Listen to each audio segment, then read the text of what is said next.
trust in me when I sing. I just started singing. I just figured, let's just start the video that way. Because when you watch a lot of movies, like I do, see at least one a week if you can, two sometimes if you're lucky, maybe three if you got a week off. You don't get to always see the best stuff. Now, I will say this: this was not like the god awful worst movie of the god awful worst year of movies in my life. But as we get down this list, it's gonna start turning into let me put it this way: I started when I made both the worst and the best list, and I have it written down right here. I was going through my feed. I'm like, okay, I know that's gonna be one of the best films. That's gonna be one of the worst. And when I looked at it, I'm like, I think I had like 7 best. I'm like, okay, what films do I use to fill out the top 10? And when it came to the worst, I'm like, oh, I got 9. I need one more. What's another bad film? So yeah, it was a pretty easy fill for the worst films of the year. So let's just get into it. And you'll immediately know once we start that it's starting to get a little hard as I went along. But I've had Mean Girls, the remake, 2024 remake of Mean Girls. By the way, I'm drinking my Christmas gift of my Macallan 16. Sip that shit, folks. Hopefully next year I might have a very, very special gift if everything works out. But Mean Girls 2024, this comes in as my number 10A because on the whole, it's not a god-awful film. There are things about the film that just don't work, I think. Like the fact it's a musical. I know there's a stage show about the Mean Girls. It's a musical. And I think it works probably better as a musical on stage than as a movie. Frankly, I was not here for it. I could not get into it because of that. I could not identify. I mean, yeah, I couldn't identify the characters. The only main guy character is a gay guy. And a very flamboyant one of that. Maybe I could identify with the teachers if they were more part of the film. So I'm not going to be able to identify with anyone here. But beyond that, like I'm not even identifying with like the struggle some of these girls are, like the new girl and then the alpha predator as they put her, Regina Joe. Like,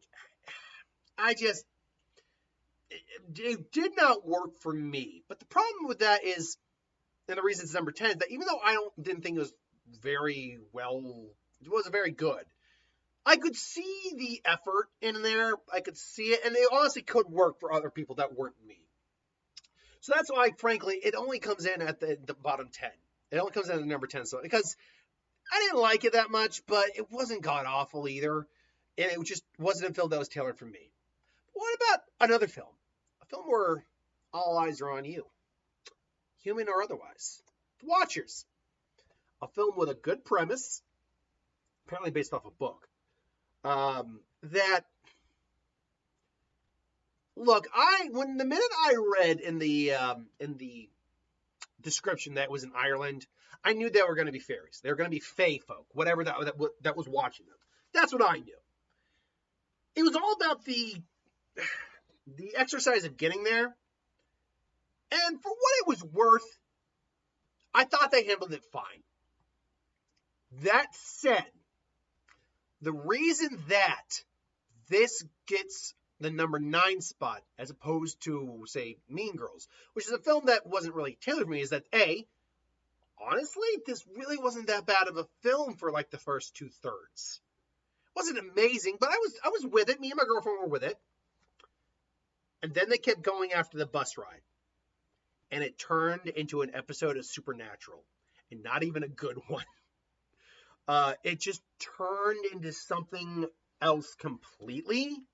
And it just went completely ridiculous. It completely lost me. You just lost me. You lost my attention. You lost what goodwill you were keeping there. Because I thought the performances were fine. Like, the characters maybe weren't that great, but the performances were fine. The effects were decent. The concept, like I said, was good. So the fact that it was a movie that should have been up my alley and was for a while and then lost me really hurt it a lot. So number 9 spot, The Watchers. But maybe that's just my imagination. Because imaginary comes in. By the way, I'm going to figure out a segue for every one of these. Imaginary. Again, fun premise. What if the imaginary friend was real and wasn't? What if he wasn't imaginary? And what if he wasn't your friend? Um, and what if bad shit happened? A fun premise. This little teddy bear is more than meets the eye.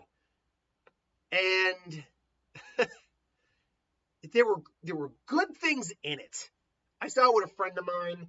I invited her. I paid for it and all that because I was just like, we hadn't hung out in a while. So like, come on. She likes horror. She's a big horror fan.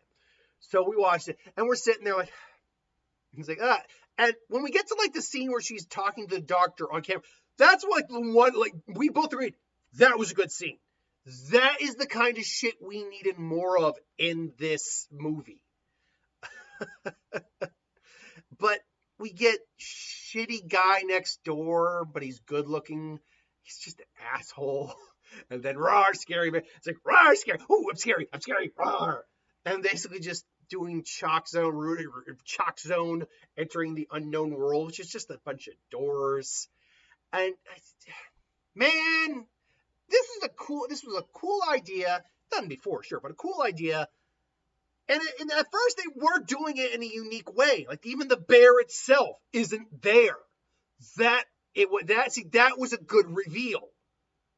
But then they just go into standard monster movie tropes. I'm like, okay, great, wonderful.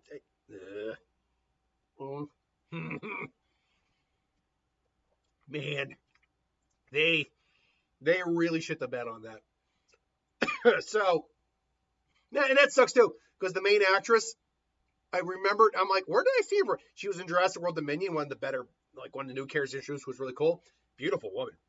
But I liked her in the movie. She was really good. I just wish she had a better avenue of a movie to be becoming a leading actress. So at number 8, Imaginary. But that's the games we play, right? That's the killer games we play. Got to segue through all of these. This was a movie that even watching the trailers, me and my girlfriend knew it was not going to be a good movie. But maybe it was going to be a fun movie. And you know what? Even though it is at number 7, I can at least say it's probably among all the films that are on this list, the most fun we had among these movies. It was the most fun. It had that going for it, absolutely. But fun action, a couple fun characters, can't make up for complete lack of chemistry between Bautista and Botella. And Bautista has become a decent actor. But clearly this director didn't know how to direct his line or delivery or just the dialogue. Some of the dialogue is just fucking hard to sit through. Some of the characters are ridiculous, even for this film. The gore is CGI'd. It's like some of the kills are really good. Some of the action's fun. Some of the character interactions. You get freaking you get Ben Kingsley in there. I can never remember the actress who played her song in Doctor Who, but she's in there, and my girl's like, "Oh, it's her! Yay!" Sophia Boutella is beautiful, gorgeous, and a wonderful actress, and they can do nothing with her. Dave Bautista's a fun guy, but there's not a lot to be given to him.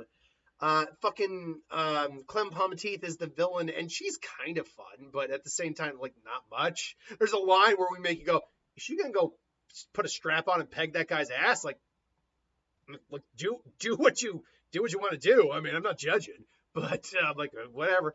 And then you get Scott Adkins is in there. Terry Crews is in there, and there's bits and pieces of fun ever, but it's just the perfect analog movie I can get for you to compare this to is the movie I watched a few years back with Mark, Good Boys, where a lot of people loved it. Me and Mark hated that movie. In fact, it was my number 1 worst film of that year. Hated that movie. And that was the same year I saw Cats. You go, puppy. I'm sorry, my dog. She's like, yeah, I know, she know. But because in Good Boys, what pissed me off more than just a bad movie was me seeing the good in the bad movie come out every 20 minutes for a few minutes and then disappear. That's what was kind of going on here to a lesser extent. There was more good there was longer spouts of like cool action and stuff going on than say the bits of good jokes in Good Boy. But then it's still marred by bad dialogue, shitty effects, and just a kind of just ending that just ends. Like, just, okay, we're done. All right, fine. Yeah. The Killer's Game. A fun, bad movie. It is a fun, bad movie. Speaking of bad movies, Craven. I didn't even get around to doing a hunting segue on that one. I just said, like, let's just get to Craven here. There's my segue. Speaking of bad movies, Craven. I was hunting for a better movie in Craven. There's your segue. Man, look, there's not much else I can say that I didn't already say in my review for it. It's a movie that had a lot of potential to it. It had great trailers. That Johnny Cash song with that trailer worked so well. When the man comes around, like it was good. It looked good. What you sold us wasn't good. In fact, Sony, you did the same bullshit thing you did with Morbius. Hey, Michael Keaton's in the movie. Hey, no, he's not. Hey, Craven's in the woods with the awesome vest made of lion fur. Hey, he's only sitting on a chair with it for about 15 seconds of the film. I don't quite get what Sony's deal is right now. With Venom, the Venom movies kind of were able to stand on their own. They made less and less, but they still stood on their own, still made money. They were able to keep going on for what it's worth. With Madam Web, Morbius, and Craven, I'm not exactly sure what they were going for. What they just felt, oh yeah, audiences love superheroes. They'll just come to it.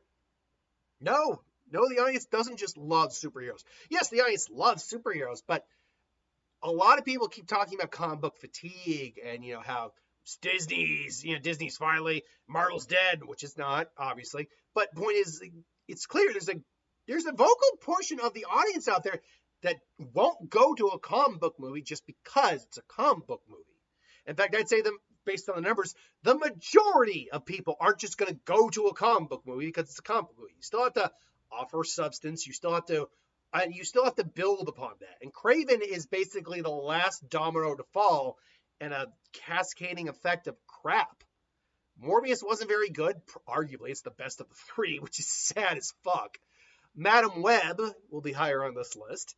Was just, and now Craven, which is better than Madam Web and better than the other 5 films on this list, I think. But still struggling. Like, Aaron Taylor Johnson did the damnest he could. He was there. The action was cool, at least. When we actually got it. The Rhino, in theory, could have been cool, but they just did shitty stuff with it. It's just, man, it's just what happens when you keep building and building on crap without registering what the audience is saying, and clearly no actual game plan. That's basically it. Craven's what happens when you ultimately didn't have a game plan and when it ultimately comes home to bite you in the ass. You're swimming in a pool of mediocrity. Going for a night swim, if you will. Back to the segues. The worst horror movie I've seen in God knows how long. And I saw Imaginary's on this list. Imaginary is godsend compared to this movie. And I really like, Wyatt Russell, Kurt Russell's son, who's the lead in that movie. I like him a lot. When I always said that Watchers turned into a bad episode of Supernatural, a haunted pool. That is an episode of Supernatural if I've ever heard of one. Hell, that's an episode of Are You Afraid of the Dark? In fact, I believe it actually was an episode of Are You Afraid of the Dark? Seriously, you can only do so much with that concept. I think it was based off a short, right? And unlike the, not Lights Out, but, Lights Out. Unlike that one where, the spirit who can only show up in the dark, the evil spirit that only shows up in the dark, which was a short that they actually were able to build something on. There's nothing here to build on. The idea is that it's actually a wishing well, and there's a spirit that wants your souls or whatever. It's just bad. And now I'm really thinking on it. This probably should have been higher on the list, but there's a reason it wasn't higher on the list, because I didn't have a huge expectation about this. I kind of went into it knowing it was going to be bad. And I was right. Wasn't quite prepared for how bad it was going to be, but I was right. And so ultimately, it's just no one's even that good in the film. Why it's not that good in the film? Like the acting, there's like one little bit of acting where he's possessed, and it ties back to him playing Marco Polo with his kid. And I will admit that was kind of a chuckle-worthy moment, but overall, it just was just badly at pace, badly performed, just not a good film. But you know what's worse than the film I know is going to be a film that I think might be bad, could have some potential, The Crow. Take out that pretty good action sequence in the Opera House, and you just have a bland, soulless remake. What can I say that was positive about this film again? Again, the action actually was pretty good, especially the Opera House scene. That was your set piece, and it was pretty good. I actually didn't mind the romance. I know some people felt it was a little hollow, but I actually really didn't mind the romance at all. But you're trying to introduce like this whole new world of lore, and this could have worked for like a series, like they did a Crow series back in the day. But otherwise, it's like, no, I'm not buying the character here. Then you got Danny Houston as this guy who clearly made a deal with something, the devil or whatever. And so, okay, he's your villain. We're introducing more supernatural shit. But then our conversation is him fighting a guy in a bathrobe. It just is, man. And it just ends with him like, I'm the vengeance or whatever, rawr. Whatever. It's just bad. Just bad. Like, nothing really makes a lot of sense either. Who really is the guy in the world? Is he a ferryman? Maybe he's Satan himself? I don't know. It would have been a decent twist if he was Satan, but Satan actually cared or whatever. These last three,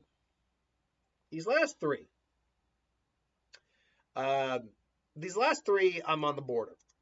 I'm on the border of losing my mind. I'm on the border of the lands. Because you know what's bad is when a movie has like so much put behind it. Money, performers, talent, and it turns out shit. Because Borderlands, if I'm going to be honest, probably isn't as bad as some of the other films that came before this. But because of just how much effort and money was thrown into this, and just the product we got, where no one, say maybe Cate Blanchett, is any good in the film. And even then, it's like she's passable. Cate Blanchett is passable in the film. Ariana Greenblatt is an annoying little twat. Kevin Hart is neutral, which is frankly better than probably bad, I guess. Jamie Lee Curtis, annoying. Claptrap is funny at points. I kind of liked him, but overall, like, just the effects weren't fantastic. Sometimes they were decent, but they weren't fantastic. The action sequences weren't even that good. Once in a while, there might be something interesting. The resolution is just stupid. From what I understand, it gets very little right about the games. It's just a mess, and not even an entertaining mess. Not even it's so good it's bad movie, or so bad it's good movie. But you know what's better? But you know what's worse than that? A film that just doesn't need to exist. It's a big joke. Joker 2, Filet of Doom. It's god-awful. Now, the one thing it does have probably beyond anyone else here on this list, the one thing it is better at than everything else on the list here, is that the performances, legit, are fine. Like, they're good for what they're doing. But it's just not the movie we wanted. The idea of a shared madness as a musical was a fun concept that could have worked. But no, it did not work at all. Because what's diegetic and what's not diegetic? What's in his head and what's not? You completely blur the line. Sometimes you clearly know what's in his head, and sometimes you don't. Like, sometimes he's actually singing. And I'm like, well, what's the point? Well, I look weird there. Singing. Again, I look weird there for a second. But sometimes he's actually saying, like, what's the point? And then, like, I love the idea on a twist on the Harley Quinn Joker relationship, where she's actually the crazy one.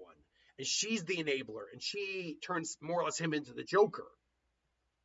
But maybe they actually have that in a movie where it makes sense to have that, instead of it being revealed, I'm not the Joker. There is no Joker. It's just me. And I'm the one who inspires the real Joker. What the fuck are you doing? I heard it put best. This is kind of a troll movie. Like everything we liked about the first movie. And I stand as someone who fully admits the first one's it's not for me, but I acknowledge everything good about it. But as someone who does that, I'm like, you're just pissing people off here.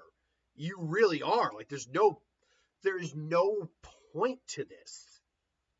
Like, there literally is no reason apart from the fact that the first one made over $1 billion to be making this one. Let alone, by the way, you want to know what the first Joker was made on? The Joker. Hold on.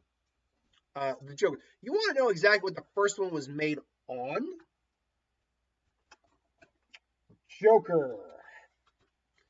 2019. The first Joker was made on $55 million and made over $1 billion.